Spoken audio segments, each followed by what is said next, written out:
along with some spinal work. I think we often think that you can't do a whole lot with the neck in prone, but I do a lot of really nice broad kind of movements to engage the shoulder as well. And, excuse me, actually, can you just lift your head out a little bit? I just don't like the way that this is pitched. Okay, go ahead. And if you need to scooch up a little bit too, go ahead. Okay. All right. This face cradle also has a nice little movement to it. So you can actually use that to your advantage as well. Just make sure to kind of reset it to neutral if you haven't had that. That's for the next half hour. And I'm sorry, my hands are a little bit chilly here, so I'll just warm up a little bit. Usually when I do start work, and I do most of my chiropractic work here, just because that is where the adjustments are primarily targeted, and where most people are coming in with complaints or conditions related. So my initial strokes are always really just assessing rigidity of the tissue. So I'll check out kind of shoulder movement. I'll look to see if the head follows really easily. Look to see or feel if there's a prominent winging of the scapulas. And also, do they move freely over the rib cage? And then even as you come down, if you notice, I'm not sure if you can tell through the sheet, but as soon as I compress into the rib cage, you can also look to see if there's movement here of the hips. If it follows immediately, like it does on Shannon here, it really shows that there's a lot of tension kind of through this. This should still move freely of its own accord before engaging that, and usually like kind of that side-to-side rocking will confirm it, which you can see his hips kind of just move a little bit more too closely with the rib cage, whereas they should follow a little bit more in that fishtail. So even just your introductory strokes can give you a lot of information. And then you can also just do some really nice hip. I'm just hooking into the iliac crest here and just kind of creating some rocking opposition.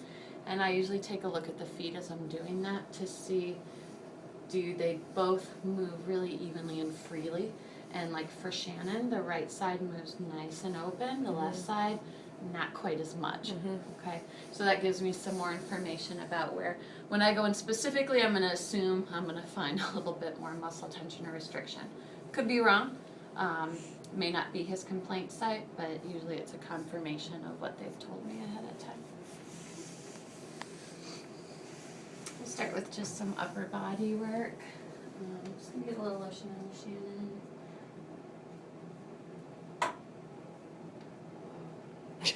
Or a lot.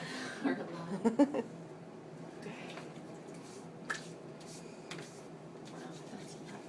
But I forgot this stuff soaks in pretty quickly, right? Yeah. So it's cool. It's all cool. So I'll kind of show a little bit of what I do up here into the neck and head.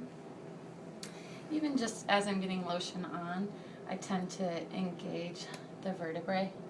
So what I'm doing is creating some nice, actual very specific lateral flexion at each level. And I'm pushing right into the lamina groove just behind the TVPs. Okay. So what it's doing is it's creating this kind of swinging motion of the vertebrae here. And it just kind of starts to free up those joints really nicely. And you can also kind of lift and traction as you do that as well too. So I'm just taking my fingers underneath the occiput and tractioning up, trying to be really careful that I'm not pushing his forehead down into the face cradle. Does it feel okay for you? Yes, it does. You can also come to the side of the table and actually kind of bow back and forth. And what I'm doing is pushing with my thumbs and pulling with my fingers on the lamina groove. So I'm behind the TVPs. I'm just creating some really nice rocking here.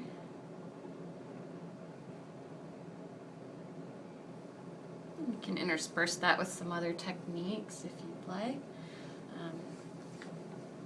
And then in kind of a really nice cross-handed stretch is I will traction up and then kind of depress the scapula. You can also take that stroke to the top of the traps into the acromion as well. So if you want to kind of stretch them into depression or downward rotation.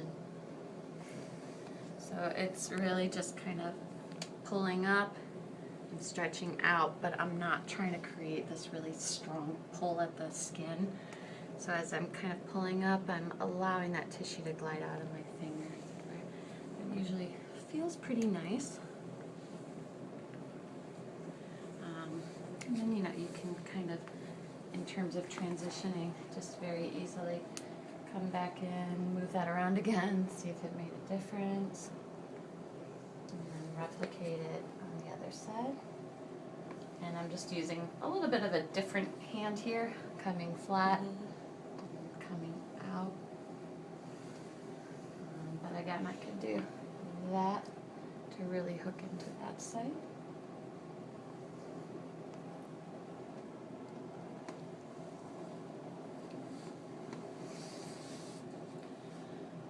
Something that I really kind of like that feels really nice is to just do like a fist roll here.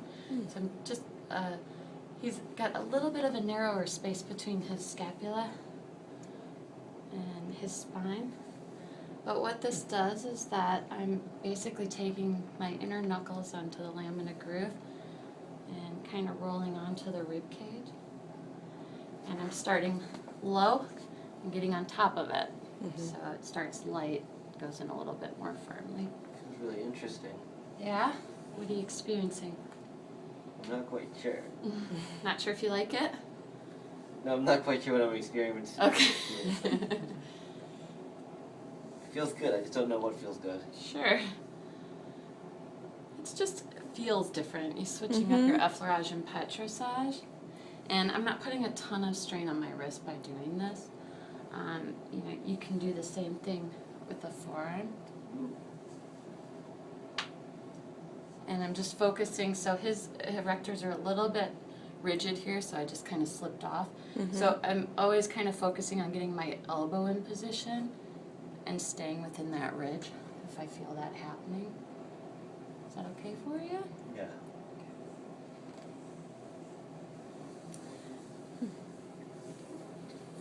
And then one other approach I like to take here is to come cross table and really hook into the medial border. And I'll just kind of sit and shake into that just to get some tension and movement interspersed there. You can get much more aggressive by just turning out into your elbow. So if you want to hit like a trigger point or a tender spot, this is often just a little line of tension for a lot of people. So if they can take the pressure, you can give it. I'll go in a little more. Yeah. But I'm not working hard. I mean, Right. I'm just in a really deep lunge because the table's low. Yeah. But all I'm doing is leaning my weight really softly into this space. So it should feel really firm and specific without feeling really aggressive or invasive as I do it.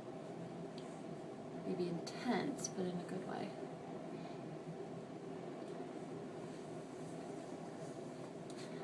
You can also do some thumb play here.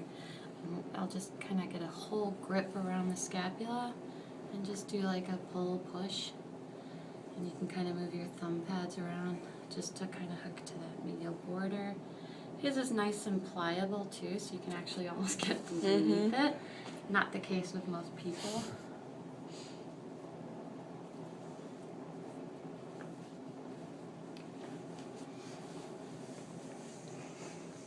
And I love doing this kind of work because nobody else does it. Yeah.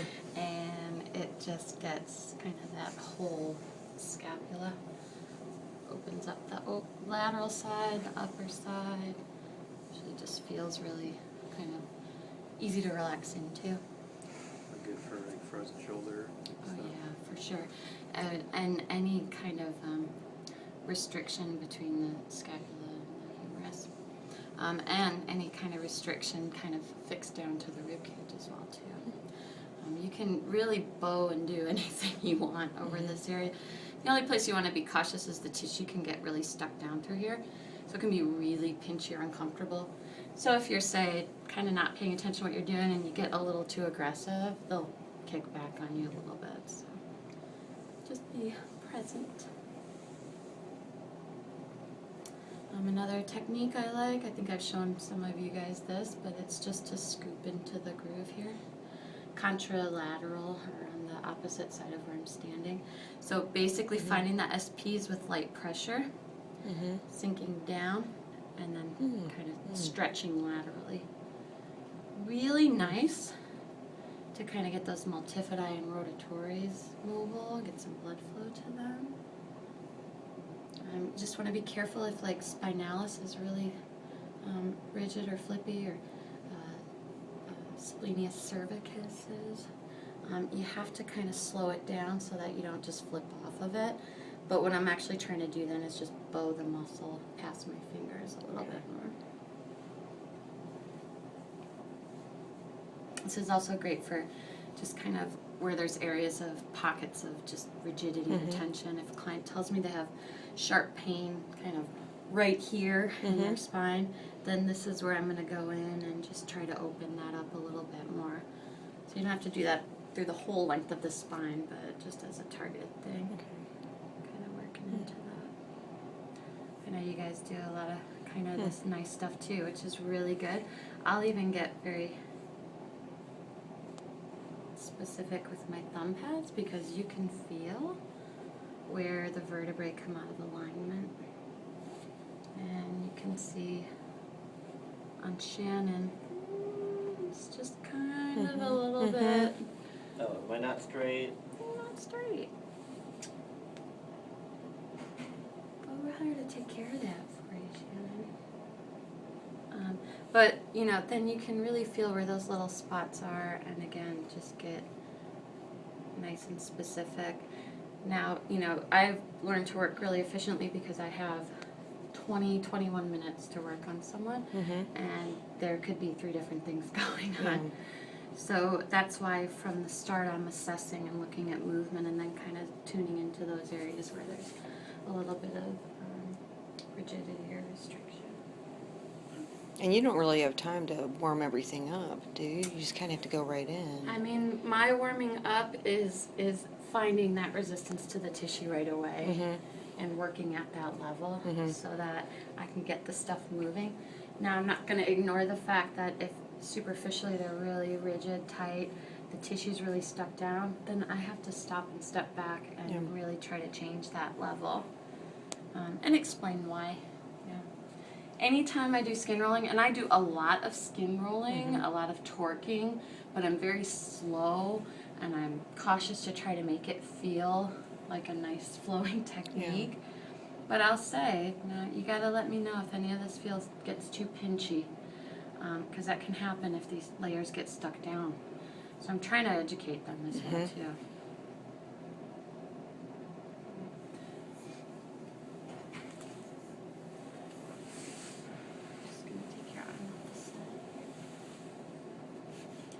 With a female, if I'm going to be doing this and I want her to relax, I'll create a little just drape along the side here.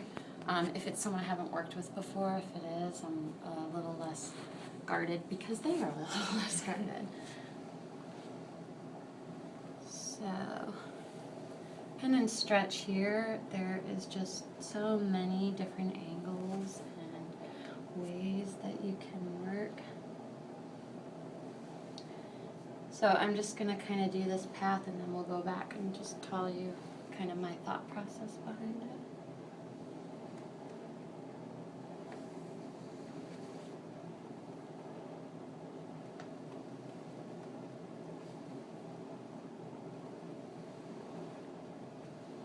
Let me know if any of this is too much, Shannon, okay?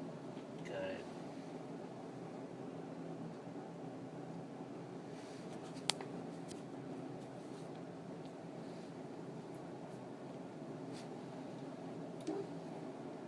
That's in there.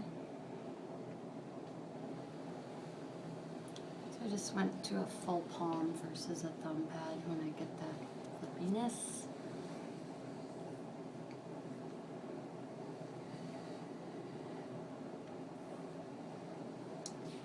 And then this does not move quite as freely as the rest of it did. So I feel his scapula kicking back into my hand pretty quickly there. So I'm just going to slow it down. You can also come in forearm.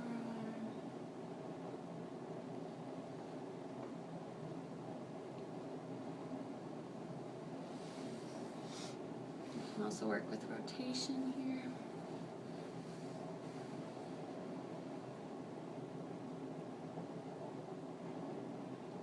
Good for lats.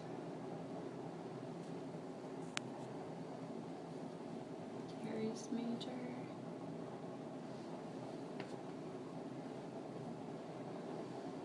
One more specifically with a thumb pad, or I can go in with a soft fist. My hands are getting tired. Don't work yourself out. Yep. You can do a skin rolling with a stretch. And I'll do that if I feel like this whole area is a little bit stuck. So actually the skin rolling hand stays static. And I'm pulling him through that. So my thought process when I do kind of just that roundabout thing is pinning and stretching for the rib cage and the erectors here. Lower trap as well. Rhomboids. Rhomboids. Upper trap, and my thumb actually is hooking levator scap as well.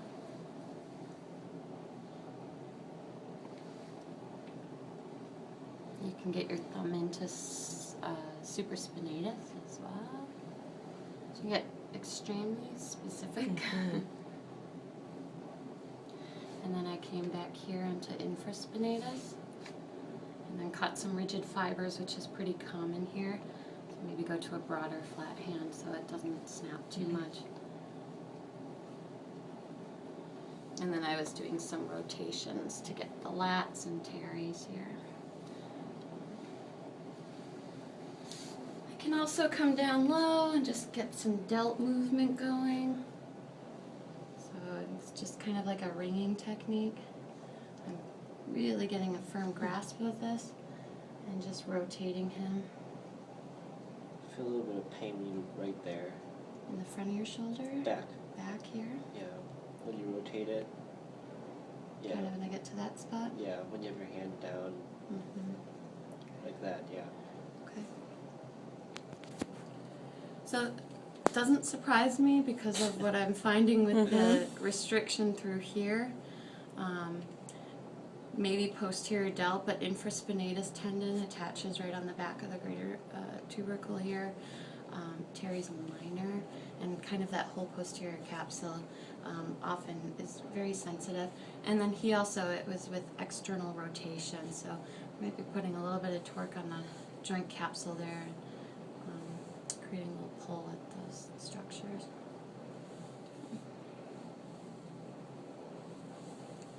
So, you know, I could go in and focus a little more time into that, or just kind of shift up what I'm doing if I'm not trying to correct anything in this area too. And then I like a really nice traction here. So I'm just leaning away from him, and I'll push the wrist medially. And I look for movement of the head to follow.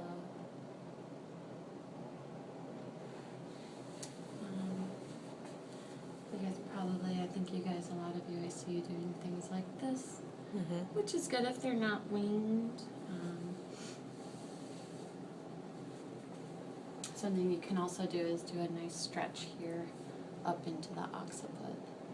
So we tend to always kind of pull here. But it's kind of fun to approach the tissue in this manner.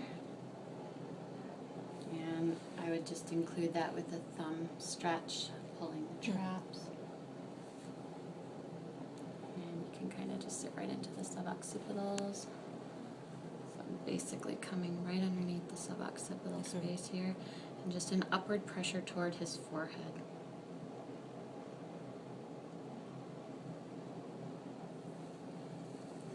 Okay. All right. Do you want your arm back under? Yes, please.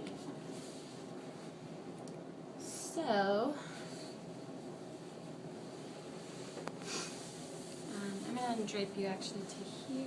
Are your arms chilly or are you chilly though? Just a bit. Okay. All So you can do a little trick. Ooh. Ooh, little arm warmers. Let's catch that. Why wasn't I taught this? This is advanced. Yeah. I've been saving it. Thursdays with Cari exclusive. Yeah, exactly. I'll do this if I see my clients getting goosebumps on the back of their No arms. need to look at this from the video.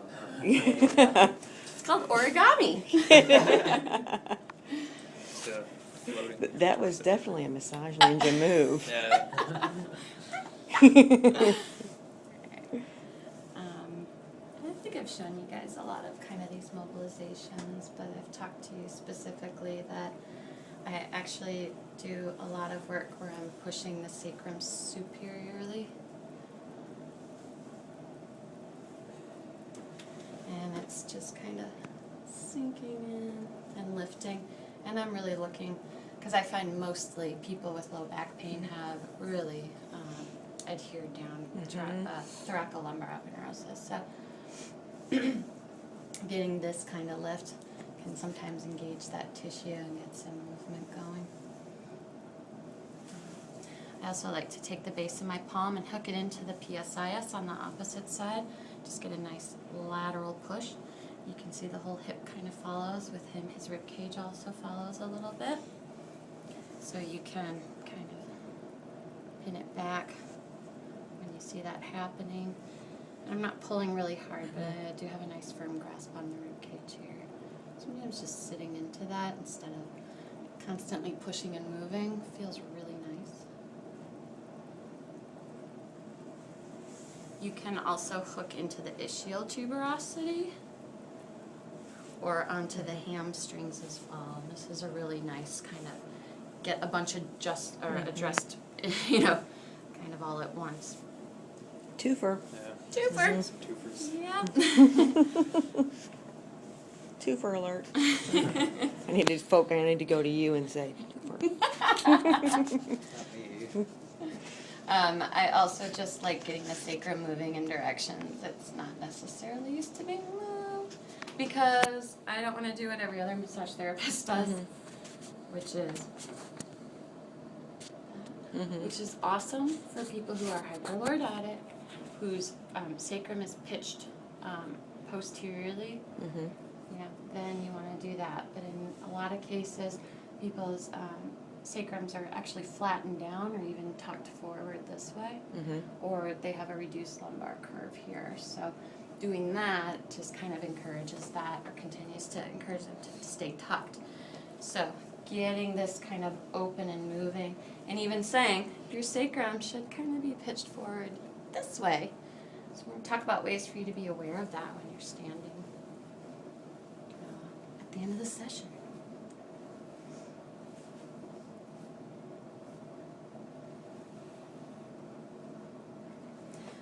Do some really nice sacral vibrations. You can slow it down, way down at the end of the session. And you can feel vibrations. It's pretty cool.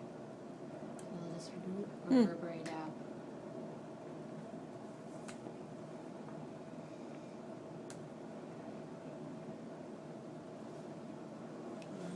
And I am not afraid to use depulpment, like especially in this area,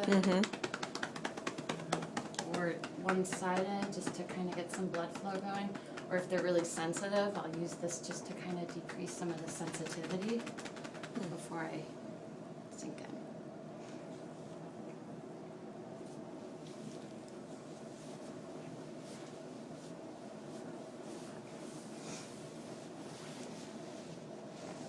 feel, I don't know, have you guys spent a lot of time on sacral, low back stuff? Recently, Yeah, I think yeah. I'm good on that stuff. The one thing I do like to do is kind of move the tissue around the greater trochanter. It's Mhm. often really sensitive on people. Mhm. So as soon as you get your fingers in there, sometimes people will, wow, that's really, you're sore. Yeah. Blue. You can also kind of get some really nice movement this way.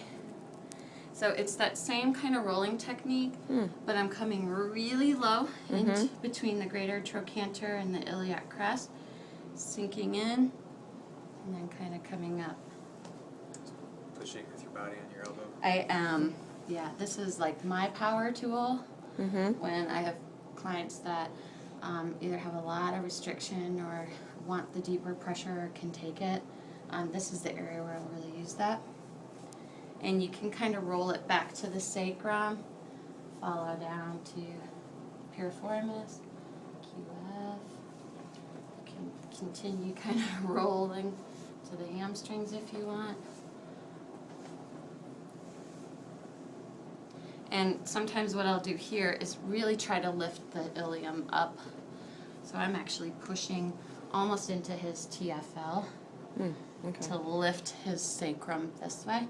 And I'll do that for people whose sacrum appear to be tilted to this side. Right? So you can include direct pressure into the sacrum. This is good for like piriformis and things like that. Yes. Yeah. Similar to some stuff we were doing. yesterday. Last night, yeah.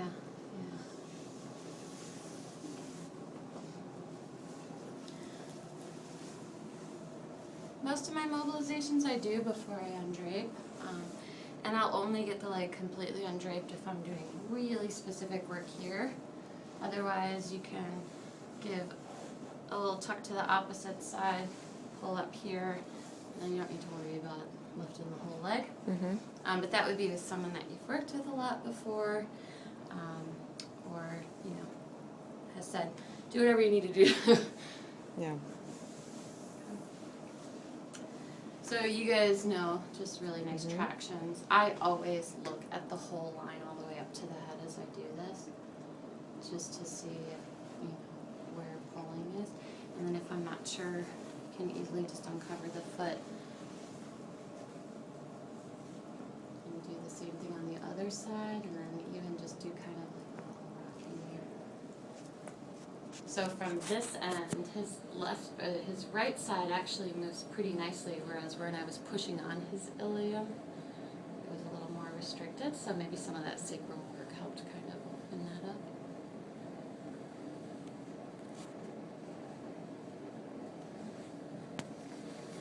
I also like to do tractions with hip rotations. So if you lift the leg up just slightly in traction, you can rotate out.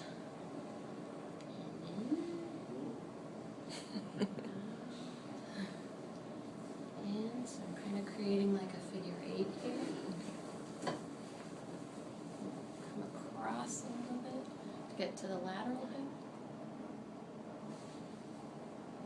And I'm just maintaining a traction. If the ankle is unstable, just grasp a little bit onto the calf, cup the back of the heel this way.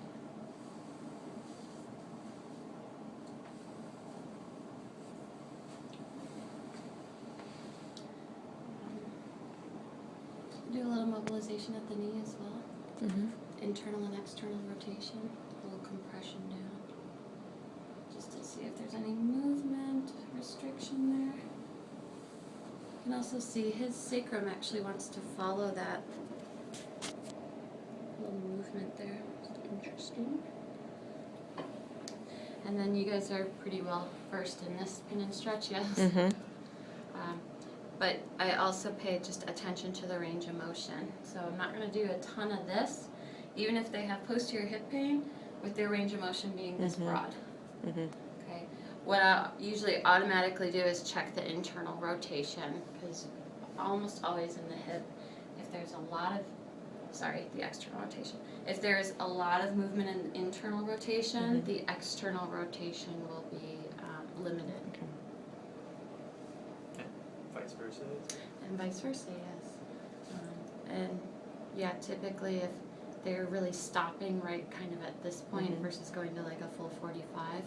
And his actually, you want to make sure it's not lifting up when I do that. Then oftentimes, the reverse will be true. In that case, you want to check the other leg. Yes, The other absolutely. leg is much more fun. Much more fun, eh? Sounds like a challenge. So in that case, I'm actually doing kind of like a rocking into the greater trochanter. So this hand is just controlling the movement, and I'm just kind of getting some movement superiorly here.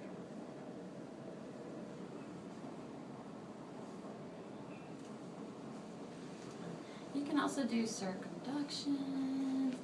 If a client's helping me with this and I can't relax, I just start moving them any which way. He's got,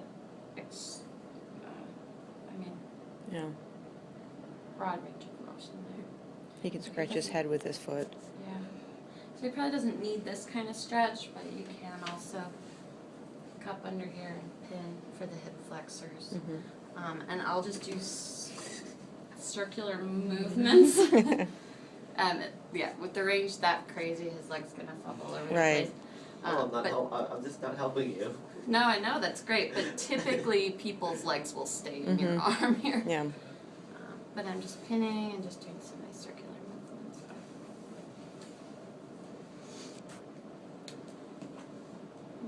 When it comes down to the foot and the ankle, I'll get a little bit more brisk with my mobilizations. We tend to be like really gentle here, but kind of getting a little bit more excitatory movement is really nice for getting a little joint play through here. So you can create like making fire. Okay.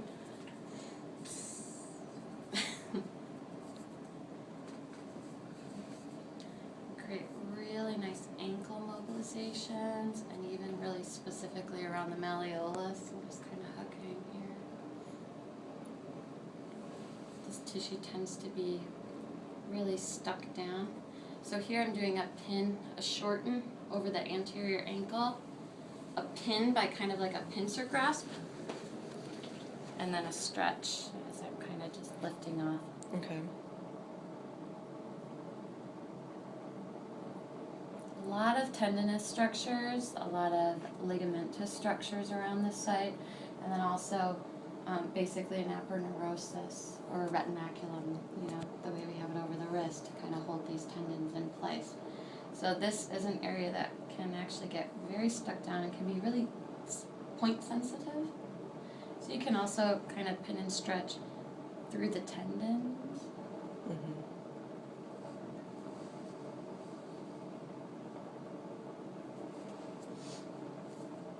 And then you can really create some nice joint play by kind of these scissoring movements in the foot.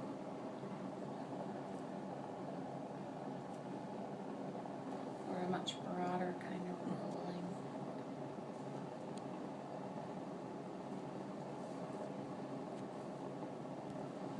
And this technique feels really good on the bottom of the foot as well. I've done that, yeah. And then you can even do toe mobilizations into flexion and extension. I'll isolate those out, especially with the plantar fasciitis issue, or if they have some just pain or tension, their toes cramp up a lot. Just each get one of them moving. So if you had someone who had plantar fasciitis, Mhm. what would you do? How would you work all that? Would you? I would really open up the lower leg a lot. Get into the digitorums here on the medial side if you can. And then just do a lot of really specific work to the plantar fascia. And then pull You can that. see it pops Yeah, up right there. yeah. You can Strip really through it. strip through it. You can use a knuckle to kind of cut through that tissue, and just kind of getting it moving, and then checking kind of where they attached, making sure it's, not a potential bone spur here that's developed if it's really sharp or sensitive. And then I also look at kind of the position of the foot.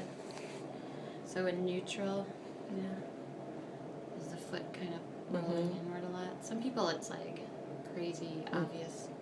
You guys have probably seen it when you undrape people's feet. You know, each person's foot placement's just a little bit different. So this is kind of what we would call like a sickled foot. And it's showing that there's a lot of tension, particularly in tibia anterior and potentially the toe extensors that are pulling the foot into this position. Don't tend to see the opposite as much, but you can.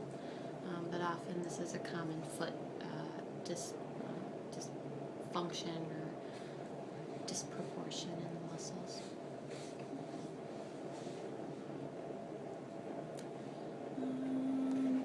I do a lot of bowing of the Achilles, only because this is just a tough area to get to soften up. Oftentimes people have lots of trigger points all through this region.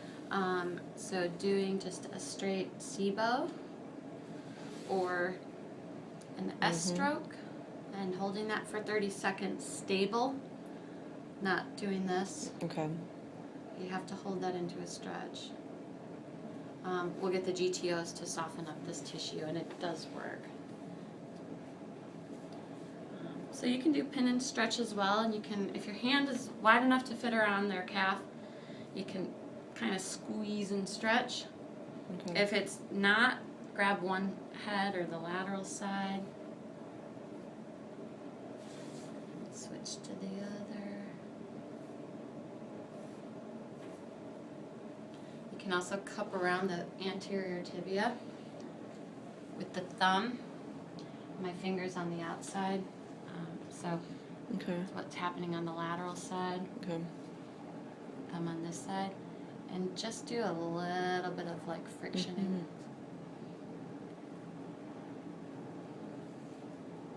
I get some people kind of howling at this. Yeah. I mean, if with people with shin splints, that'll help.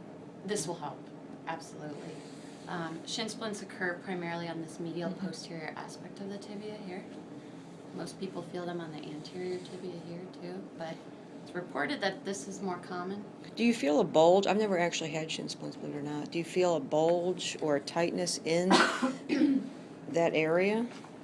What you tend to feel more is a lot of bumpiness or knottiness. Okay. Because shin splints is considered, let me think of the technical name for it. Blanking on it for the moment. Periostitis. So periostitis, really the definition is inflammation of the periosteum. Okay.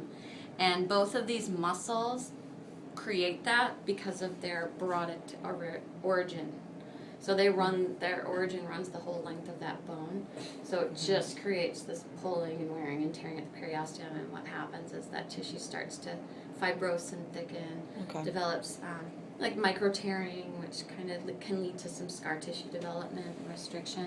Okay. So what you'll feel more so is just a lot of what feels like just a bunch of little knots or Okay. trigger points, which is why to me doing a little bit more kind of just frictioning to bring blood flow to that area is beneficial versus trying to go in and Do try every to trigger release point. everything Yeah. specifically. That would be painful.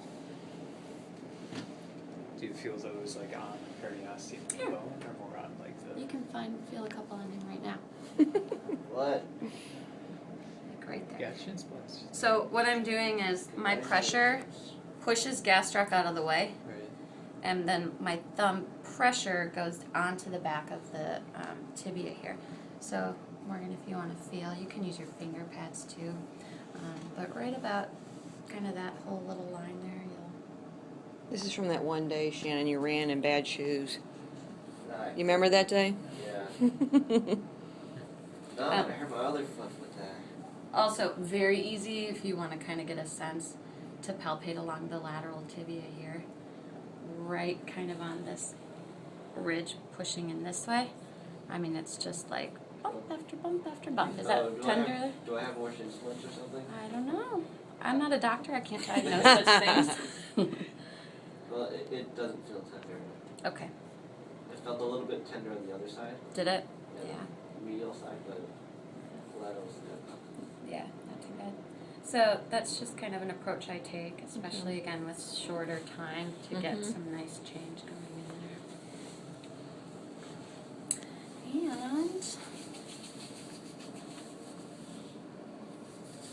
I'm not sure if there's anything else you want me to show you. No, guys? I think that's good.